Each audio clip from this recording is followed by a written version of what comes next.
네. 그래서 이제 우리가 또 많이 얘기하는 게 아홉수라는 거예요. 아홉수. 아홉수 많이 들어봤죠? 아홉수, 뭐만 안 되면 아홉수 타령이야.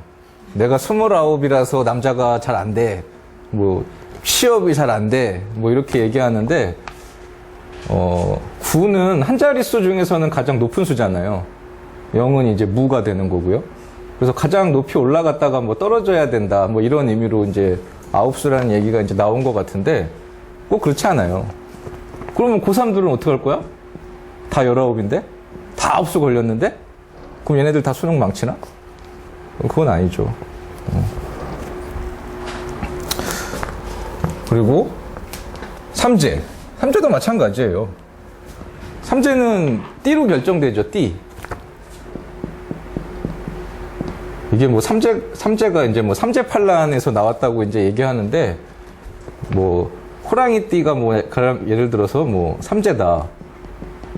아니 그러면은 사주라는 게 이렇게 8개의 글자로 만들어진 게 이제 사주팔자인데 띠는 이거잖아요. 년. 그럼 이거는 보지도 않고 너는 호랑이띠니까 삼재가 들어서 나빠. 막 이래버려요. 그럼 호랑이띠 동창회하면은 거기는 다 초상집 분위기고 그런가? 다 못 나가? 그 숱하게 많은 사람들이? 뭐 드라마 같은 데서 보면은 동창회 나가가지고 잘 나가는 놈 보고 뭐 배가 아파가지고 뭐 이런 것도 많이 나오더만. 그죠? 네. 그래서 이런 것들은 아까도 뭐 이제 신살이니 무슨 뭐 아홉수니 뭐 삼재니 이런 것들을 얘기했는데, 이런 거는 그냥 참고 정도로만 봐야지 음양오행을 뛰어넘는 그게 상위가 될 수는 없어요. 그리고 이제 말이 많은 신살. 신살, 그러니까 무슨 살 우리가 이제 많이 그러죠. 신살 이렇게 얘기하는데, 이 신은 조금 좋은 의미가 있어요. 사주에서 제일 유명한 좋은 거는 이제 천을귀인 이런 거죠. 뭐 태극귀인이 어떻고 천을귀인이 어떻고 좋은 의미를 가진 거는 이 신이고요. 살은 이제 죽일 살자를 쓰니까 나쁜 의미를 갖고 있는 걸 살이라고 그래요. 뭐 백호살, 뭐 이런 거, 자궁살 뭐 이런 거 있죠. 자궁살이라고 하는 게 어디서 나왔는지 모르겠는데 고서에는 없는 얘기입니다. 자궁살이라는 거는 없어요. 그런 거. 그럼 뭐 남자는 전립선 살도 있겠네. 없어요. 자궁살이라는 거. 근데 신살이 200개가 훌쩍 넘어요. 200개가. 저도 다 몰라요. 근데 이렇게 많은 살 중에서 잘 맞고 잘 쓰이는 살들이 있어요. 뭐 천을귀인이라든가 뭐 탕화살이라든가 뭐 도화나 역마나 뭐 화계나 뭐 이제 이런 것들. 근데 그런 살이 있는 반면에 좀 해괴망측한, 좀 뭔가 이렇게 좀 이상해 보이는 이런 것들도 많이 있습니다. 예를 들면 부벽살이라고 하는 거 있어요. 이거 아마 들어보신 분이 별로 없을 것 같아. 부벽살. 부벽살이라고 들어보신 분 계신가요? 없죠? 있나요? 네. 이게 도끼 부자를 쓰거든요. 그래서 부벽살은 도끼 맞아 죽는다라는 의미예요. 근데 도끼 맞아 죽은 사람 보신 적 있어요? 없죠? 저도 아직 못 봤어요. 그리고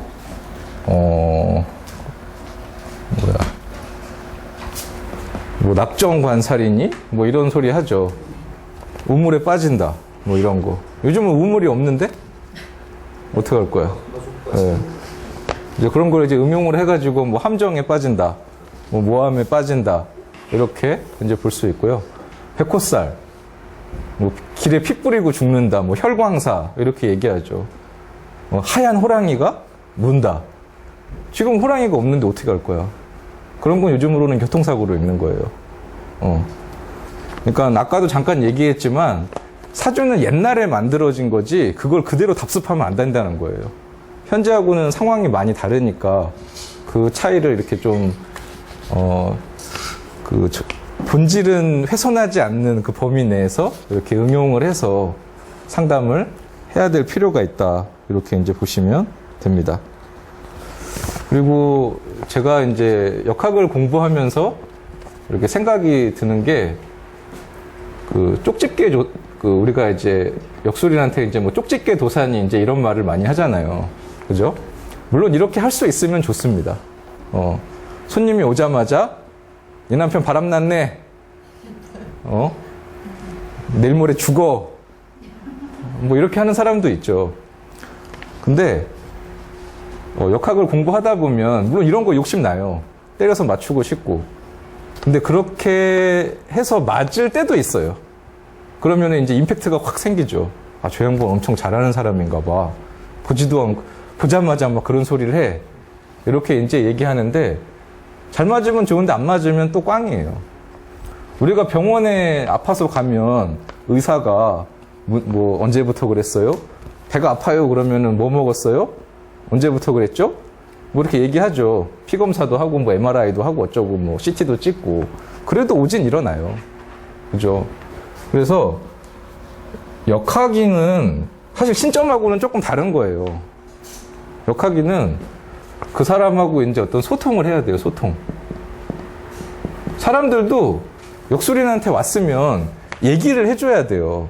내가 지금 뭐 금전적으로 좀 많이 어려워가지고 창업을 좀 어찌어찌 해가지고 해볼 건데 잘 될까요? 뭐 라든가 뭐 얘기를 해줘야지 가만히 있어. 생년월일씨만 얘기해주고 입을 딱 다뭅니다. 그러면은 의사가 아파가지고 병원에 갔으면 배가 아파요. 그러면 여기를 집중해서 볼 거 아니에요. 근데 병원에 가가지고 나 아파. 고쳐. 그러면 이제 안 되겠죠. 그렇게 이제 볼 수 있고 사주 명리학의 이제 그런 필요성이라고 하는 거에 대해서 이제 얘기를 해볼 건데 만약에 어떤 여자가 남자복이 없어요. 그래가지고 이혼할 팔자야. 그러면 아까도 잠깐 얘기했지만 상에서도 상중하가 있고 하에서도 상중하가 있다고 그랬잖아요. 이혼할 팔자다 만약에. 그러면 그거를 없앨 수는 없어요 우리가. 그렇게 태어났는데 어떻게 없애. 근데 그거를 가볍게 겪고 넘어가게 만들 수는 있어요. 예를 들어서 이혼할 건데 뭐 주말 부부로 산다든지 뭐 기러기로 산다든지 그러면 이혼이라는 게 결국 이렇게 멀리 떨어진다는 의미잖아요. 그죠? 그러면 이런 형태로 살면 이혼한 것 같은 효과를 볼 수 있는 거예요.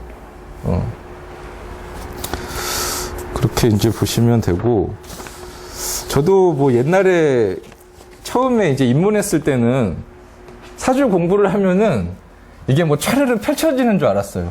사람의 어떤 뭐 인생이나 기종화복이라고 하는 것들이 다 보이는 줄 알았어요.